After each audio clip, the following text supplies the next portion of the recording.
Welcome back to Good Morning El Paso. I'm joined by meteorologist John Fawcett with the National Weather Service, and we have a lot to get to. First, we're going to start out with Tropical Storm Javier, which formed partially from the remnants of Earl John. It impacted Belize, Honduras, and Mexico. Lost strength yesterday, but it looks like it's going to bring us some moisture this week. That's right. It's now just a tropical depression, but don't let that fool you, because it's the moisture that we're concerned about. We could get quite a bit. Arizona may get a little more than us, so we're still looking at that. But the key here is if you get a lot of moisture early on, cloud cover, and so the intensity of your storms isn't quite as high. But when you have that much moisture, it doesn't matter. So we have to look at the potential of flash flooding in certain areas the next couple of days, as early as this evening.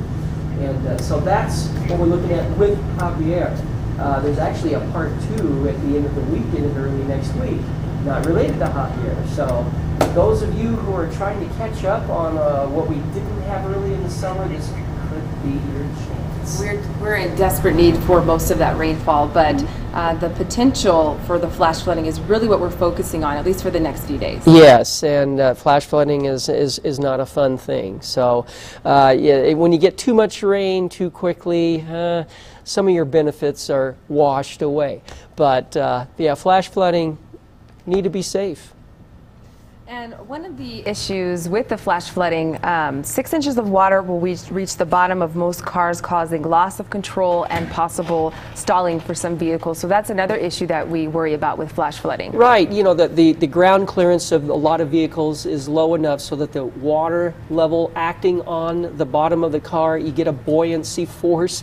And then you add to that with flash flooding, the lateral force, and that's where the danger is, and you're getting swept off the road, and you just don't want to be in that situation. So if you see a flooded roadway, you turn around, don't drown. Right, and we always focus on that turn around, don't drown, because 2 feet of rushing water can carry most vehicles, and this includes SUVs and pickups. And a lot of people think, oh, I can make it. No, you can't.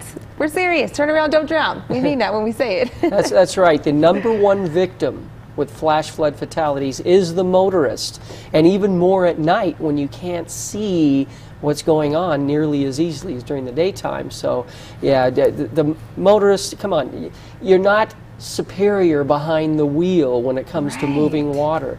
But even if you're a pedestrian is in danger as well. A lot of folks get swept away, especially kids playing near flooded areas, unfortunately, and there's just a lot of things to consider. And if you live in a low-lying area and you know that flooding's a threat, seek higher ground. That's right. John, thank you. It's always a pleasure to have you join us. So we're going to talk about those rain chances for the next few days, big changes, and we're going to see you next month, right? Don't bail on me. That's right.